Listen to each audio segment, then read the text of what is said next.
दोस्तों, you are welcome to my YouTube channel. दोस्तों, पिछले 4 वीडियो में हमने प्रेजेंट टेंस के चारों पार्ट को एक्सप्लेन किया, जिसमें आपका पहला पार्ट था प्रेजेंट इंडेफिनिट, दूसरा आपका था प्रेजेंट कंटीन्यूअस टेंस, तीसरा था आपका प्रेजेंट परफेक्ट टेंस और चौथा था प्रेजेंट परफेक्ट कंटीन्यूअस टेंस। इन चारों टेंसों के माध्यम से आपको हमने 1 बाय 1 आपको यह लर्न करा दिया है कि प्रेजेंट के किस टेंस में किस हेल्पिंग वर्ब का और किस रूल को फॉलो करना है। आपने इसको भली भांति इन चारों वीडियो के माध्यम से सीख लिया है। अब यह पास्ट का फर्स्ट चरण आपका स्टार्ट होता है, जिसका नाम है पास्ट इंडेफिनिट। इसको एक अन्य नाम से भी जाना जाता है, जिसको कहते हैं सिंपल पास्ट। अब देखिए, पास्ट इंडेफिनिट टेंस जो होता है, जिसको आप हिंदी में कहते हैं वर्तमान अनिश्चित भूतकाल, अनिश्चित भूतकाल के नाम से या पास्ट इंडेफिनिट के नाम से इसको हम जानते हैं। अब देखिए, थोड़ा सा यहाँ हल्का सा एक मिस्टेक दिखाई दे रहा है रिटन वर्क में। देखिए, यहाँ टेंस की स्पेलिंग थोड़ा सा ई यहाँ छूट गया है, तो यहाँ एक हम आपको एक डेफिनेशन दिए हुए हैं, थोड़ा सा उसको हम प्रोनाउंसिएशन करते हैं उसका। देखिए, this tense is use to refer to something that happened in the past. कहने का मतलब यह है, दिस टेंस प्रयोग किया जाता है टू रिफर समथिंग, कुछ व्यक्त करने के लिए, टू रिफर या टू इंडिकेट या डिस्क्राइब करने के लिए। जैसे समथिंग कभी कभी किसको, जैसे that happened in the past, जो कि पास्ट में आपको भूत में जो घटना घटित होती है उसको व्यक्त करने के लिए इस टेंस का यूज हम करते हैं। तो समटाइम्स कभी कभी जो है, समटाइम्स मतलब होता कभी कभी, कभी कभी इस टेंस को हम किस नाम से जानते हैं? Past tense is also called as simple past. कहने का मतलब ये सिंपल पास्ट के रूप में भी इस टेंस को हम जानते हैं। अब देखिए, बात आती है अफर्मेटिव सेंटेंस की। अफर्मेटिव सेंटेंस को हम पॉजिटिव सेंटेंस कहते हैं। थोड़ा सा पहचान की बात कर लेते हैं। पहचान, अब देखिए, इस टेंस का पहचान क्या है? वाक्य के अंत में या, ये, ता, था, ती, थी आदि आते हैं। अब स्ट्रक्चर जो इसका बनता है फर्स्ट अफर्मेटिव सेंटेंस का सकारात्मक वाक्य का, वह है आपका फर्स्ट जो है आपका सब्जेक्ट, उसके बाद आपका वर्ब का सेकंड फॉर्म, चाहे आपका सब्जेक्ट सिंगुलर नंबर का हो चाहे प्लूरल नंबर का हो, सभी के साथ वर्ब का सेकंड फॉर्म यूज किया जाता है। और उसके बाद जो है लास्ट में अदर वर्ड या ऑब्जेक्ट जो भी रहता है उसको हम रखते हैं। अब देखिए, ट्रांसलेशन में जो है थोड़ा सा और एक नोट्स में दिया गया आपको विशेष रूप से, तो इस टेंस में प्रत्येक कर्ता के साथ वर्ब की सेकंड फॉर्म का प्रयोग होता है, जो कि हमने इसको पहले ही आपको बताया कि कोई भी सब्जेक्ट रहे, चाहे वो सिंगुलर नंबर का सब्जेक्ट रहे चाहे आपका प्लूरल नंबर का सब्जेक्ट रहे, सभी के साथ वर्ब का सेकंड फॉर्म ही यूज किया जाता है। दोस्तों, अब देखते हैं एग्जाम्पल के माध्यम से इस टेंस को हम एक्सप्लेन करने की कोशिश करेंगे और सीखने की कोशिश करेंगे और सिखाने की कोशिश करेंगे। देखिए, एग्जाम्पल में पहला एग्जाम्पल दिया गया है, शीला ने एक मधुर गीत गाया। अब यहाँ देखिए, शीला ने एक मधुर गीत गाया, आपका पहला एग्जाम्पल है। अब फर्स्ट जो है हम शीला को लिखेंगे, सब शीला जो कि सब्जेक्ट है, तो शीला, और उसके बाद गाना, सिंग मीन से गाना होता है, उसके सेकंड फॉर्म होता है सैंग, तो उसको हम रखेंगे सैंग। उसके बाद आ स्वीट सॉन्ग को लास्ट में हम रखेंगे। तो इस प्रकार जो ट्रांसलेशन कंप्लीट होता है, शीला सैंग आ स्वीट सॉन्ग हो जाएगा, इसका ट्रांसलेशन कंप्लीट। दूसरा आपका है, पिताजी आज ऑफिस गए थे या गए। तो इस सेंटेंस को देखिए, द फादर आपका सब्जेक्ट हो गया, गो का सेकंड फॉर्म होता है वेंट, तो the father went to office today. अब जो है नेक्स्ट जो है हम क्या देखते हैं, इसमें देखिए दिया गया कि इस टेंस में वाक्य के भाव के अनुसार टुडे या स्टरडे का प्रयोग की होता है। देखिए, पास्ट टेंस में जो है पहला जो है क्या गया, भाव के अनुसार टुडे या स्टरडे का यूज किया जाता है।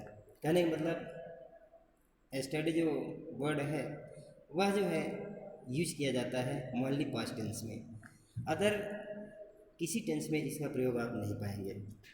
अब देखिए, अब एक उदाहरण और देखते हैं।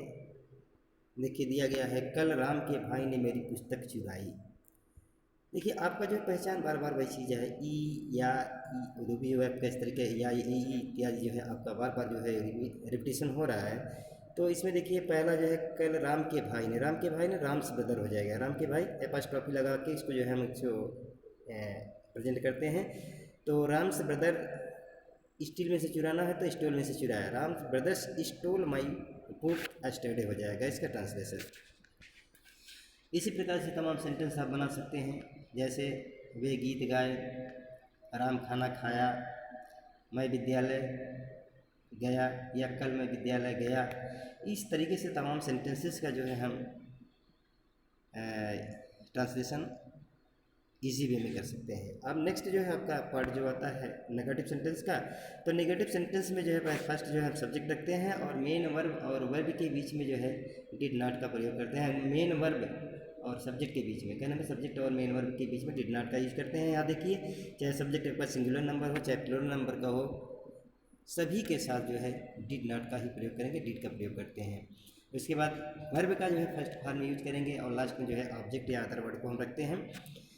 तो इस तरीके से जो है हम देखते हैं नेगेटिव सेंटेंस में।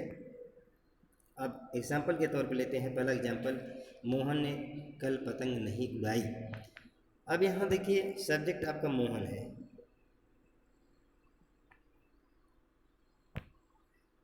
सब्जेक्ट आपका मोहन है, तो मोहन ने कल पतंग उड़ाई। Mohan did not fly the kite yesterday.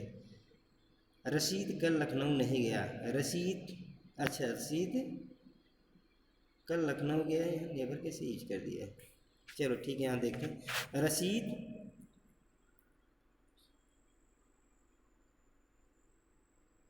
अब यहाँ देखिए थोड़ा सा ट्रांसलेशन आपका, यहाँ हम इसको मिस्टेक करते हैं, यहाँ हम डिड नॉट का यूज कर देते हैं। जैसे रशीद कल लखनऊ नहीं गया था, Rashid did not went to Lucknow नहीं होगा, बल्कि यहाँ क्या हो जाएगा आपका, इसका ट्रांसलेशन हो जाएगा Rashid did not go to Lucknow हो जाएगा। रशीद,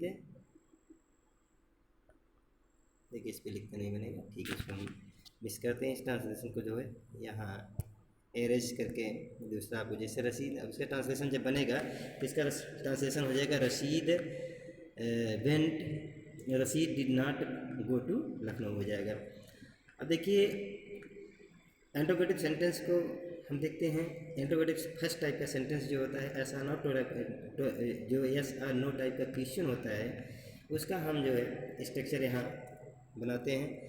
स्ट्रक्चर इसका बनेगा, पहले हम हेल्पिंग वर्ब डिड को लाएंगे, फिर सब्जेक्ट, फिर V1 प्लस अदर वर्ड को हम रखेंगे और लास्ट में क्वेश्चन मार्क निश्चित रूप से ऐड कर देंगे।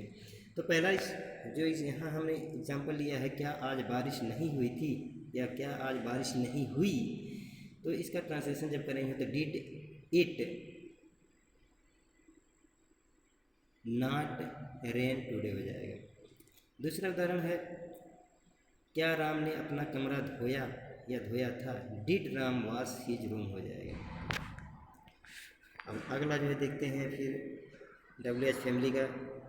WH फैमिली का ट्रांसलेशन करने के लिए हम देखिए आपको यहाँ स्ट्रक्चर दे दिया है, पहले क्वेश्चन वर्ड को रखेंगे, फिर उसके बाद हेल्पिंग वर्ड डिड को रखेंगे, फिर उसके बाद सब्जेक्ट, उसके बाद V1 प्लस अदर वर्ड, फिर लास्ट में क्वेश्चन मार्क को आप ऐड करना अनिवार्य होता है। जैसे तुम वहाँ क्यों गए थे, अब देखिए यहाँ क्यों जो है आपका क्वेश्चन वर्ड है, तो पहले क्यों को हम रखेंगे why did you go there, why did you go there, इसका ट्रांसलेशन कंप्लीट हो जाता है। अब नेक्स्ट जो है आपका देखिए, वह इस वर्ष कैसे पास हुआ, how did he pass this year, how did he pass this year हो जाएगा। चोर को किसने या कौन पकड़ा, हु काट द थिफ हो जाएगा, हु काट द थिफ। यहाँ देखिए आपका सब्जेक्ट जो है यहाँ एब्सेंट है, और आगे जो है अगला जो है आपका ट्रांसलेशन जो है, तुम्हारा दोस्त कल कहाँ गया था, where did your friend go yesterday. इस तरीके से जो है इस टेंस को कम्प्लीटली हम एग्जाम्पल के माध्यम से फिनिश किए। और दोस्तों यदि वीडियो आपको अच्छा लगा तो लाइक और शेयर ज़रूर करें, और साथ साथ में सब्सक्राइब अवश्य करें और अपने दोस्तों में शेयर करें। दोस्तों,